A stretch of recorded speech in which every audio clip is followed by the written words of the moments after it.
Hi friend, Gujarati cooking channel में तमारुं स्वागत है। आज આપણે અલગ જ બટેકાનું શાક બનાવવાના છીએ, જેનું નામ છે પટેટો દહીં। 7 સ્ટાર હોટલમાં જ્યારે જમવા ગયા ત્યારે આ શાક અમે મંગાવેલું। ખરેખર બહુ જ ટેસ્ટી બને છે અને સારું એવું ઓળખતા હતા, એટલે એમને મને રેસીપી પણ આપી। તો મને એમ થયું કે હું મારા સબસ્ક્રાઈબરને ચોક્કસ આ રેસીપી શેર કરીશ। તો અહીંયા બટાકા છે ને એને સારી રીતે છોલી લીધા, અને બીજું કે આપણે બટાકા નાના લેવાના છે, કારણ કે આવી રીતે પીસ પાડવાના હોવાથી આપણે મોટા બટેકા હોય તો ખાતા ફાવે નહીં, એટલે મેં અહીંયા નાના બટેકા લીધા છે। એને સારી રીતે છોલી અને એને આ રીતે કટ કરવાના છે, અને ત્યાર પછી તેલ ગરમ થાય ને એટલે અંદર સાંતળવાના છે એને। તો આ શાક ખરેખર બહુ જ મસ્ત બનેલું અને ખાવાની ખૂબ જ મજા આવી ગઈ।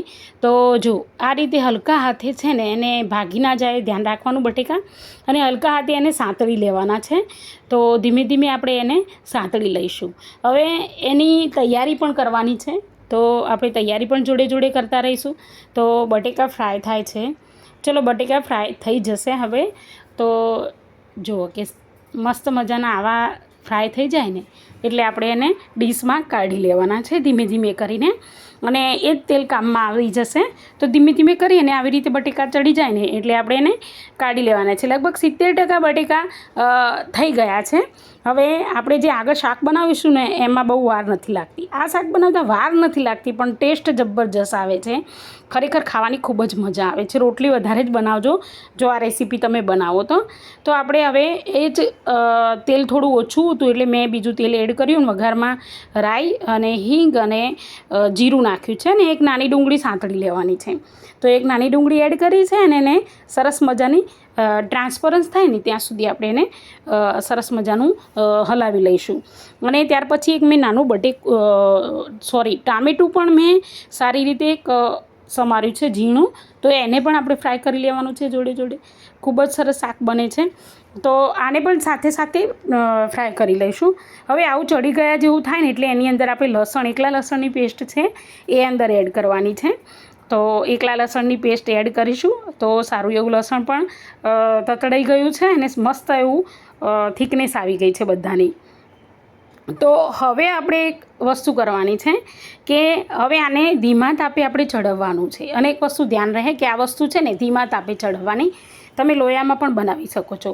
તો અહીંયા હવે મેં 1 વાટકી જેટલું દહીં લીધું છે। દહીંની અંદર ચણાનો લોટ, પછી સ્વાદ પ્રમાણે મીઠું, ધાણા જીરું, લાલ મરચું અને હળદર, આ બધું સારી રીતે મિક્સ કરી દઈ અને પછી આપણે જે શાક બનાવીએ છીએ ને એની અંદર એડ કરી લેવાનું છે મસ્ત એવું।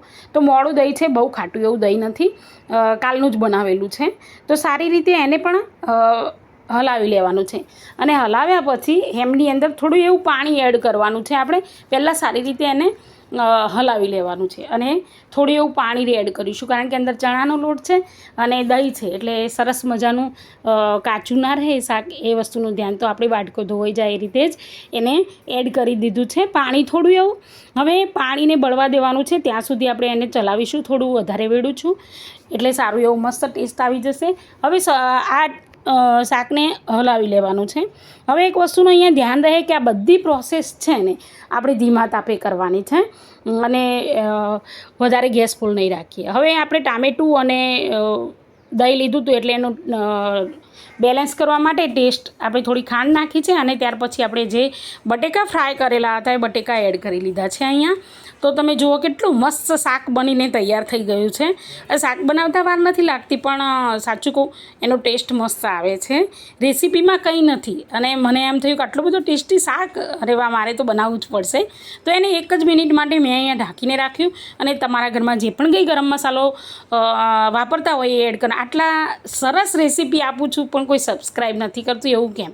પ્લીઝ સબસ્ક્રાઈબ કરો, લાઈક કરો અને શેર કરો, અને મને કોમેન્ટમાં જણાવો કે તમને આ શાક કેવું લાગ્યું।